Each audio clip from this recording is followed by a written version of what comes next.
Browns-Titans may lack sizzle, but Shedeur Sanders vs. Cam Ward adds intrigue. Even before Wednesday's news that the Cleveland Browns were opening the 21-day practice window for Deshaun Watson, it was time to explore the awkward position the team is in.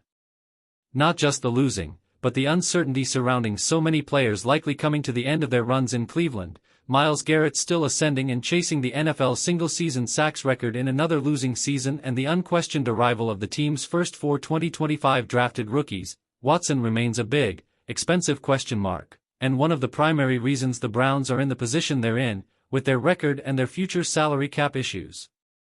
This is about the time last year that Garrett started publicly telling the truth about how bad things were. He later took a bunch of money to stay, and he's playing the best he ever has. The rookies as a whole look good, and while 13 of them remain on the 53-man roster, the most interesting and still most mysterious one, quarterback Shedeur Sanders, is headed for his third NFL start Sunday. On the other side is the Tennessee Titans' Cam Ward, the player the Browns almost assuredly would have drafted if they had owned the number 1 pick.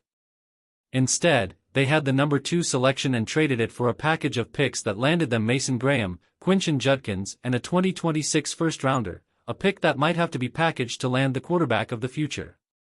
Dane Brugler, the Athletic's NFL draft guru, put out a mock draft Wednesday that has the Browns trading up with the Titans to get the number 1 pick in April. It's long been draft talk season in Nashville and Cleveland, but 5 games remain. They're important ones for Sanders, the 42nd starter of the Browns post-1999 era, who would like to stop the carousel. He'd love to score his first home win this Sunday and ensure more opportunities over the rest of the season. Sanders has made some good throws. He's clearly made progress with his comfort level and grasp of the offense, considering Wednesday marked the start of just his 3rd week of practice leading the huddle and working with the team's regulars. But he's far from a finished product or a sure thing in any realm. Whether you're optimistic about Sanders' ability to clean up his bad habits or a believer that the Browns can find better prospects in April, you should probably still believe that Sanders should get more time this season to audition. It's okay to call it an audition, just like it's okay to acknowledge that the Browns treated Sanders like a developmental prospect in the spring and summer because he was, and is.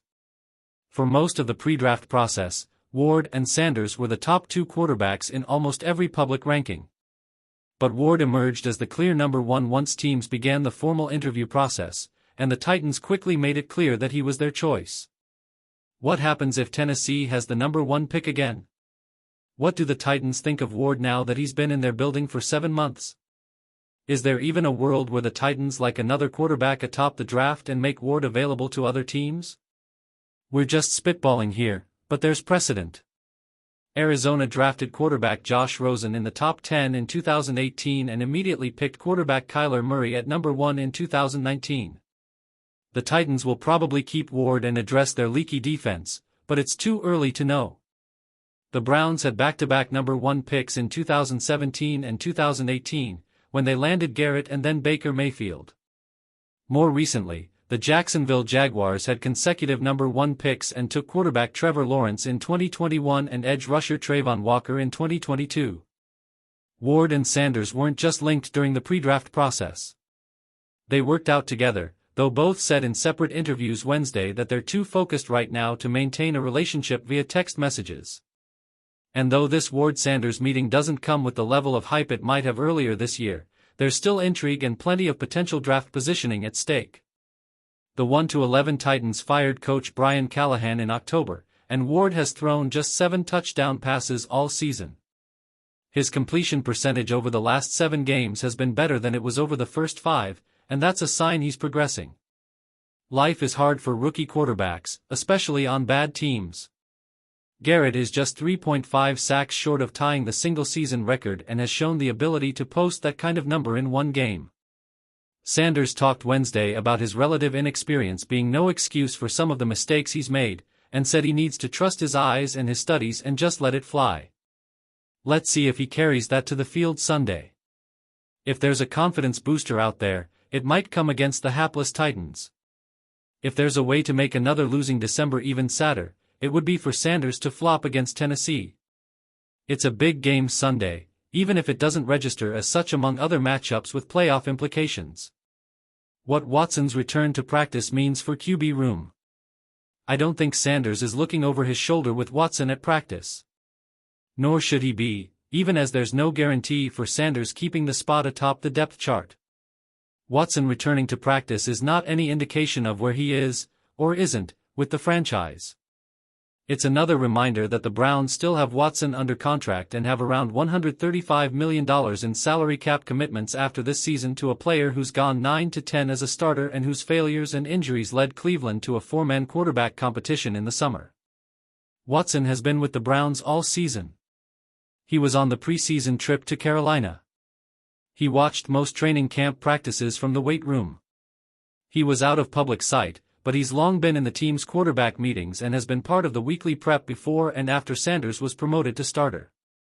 Wednesday's return to the practice field was notable but procedural. As long as Watson made the proper steps in the eyes of the Browns' medical team, he was always going to return to practice at some point. There's no deadline for players to be activated from the physically unable to perform list. There's no mandate that they actually get activated either. Watson will go through 3 days of highly scripted, limited practice this week, then continue his regular rehab workouts through early next week. At that point, the Browns will have a better idea of how he's feeling. They'll also still have 2 weeks to make any decision. Even if Watson gets activated later this month, the Browns don't have to play him. On paper, the matchup didn't scream primetime. Browns vs. Titans. Mid-season, middle-of-the-pack records, two teams grinding through identity crises of their own. Analysts called it methodical, blue-collar, a game only purists will appreciate. In other words, not the flashiest Sunday on the schedule. But beneath the surface, quietly, almost accidentally, the game carried something unexpected, a quarterback duel that felt more like a peek into the NFL's future than a battle of middling teams. Shedeur Sanders vs. Cam Ward. Two rookies with wildly different paths, two franchises desperate for a spark, two young men with fanbases split between hope and caution. And somehow, they became the most intriguing storyline in a game nobody circled when the schedule first dropped.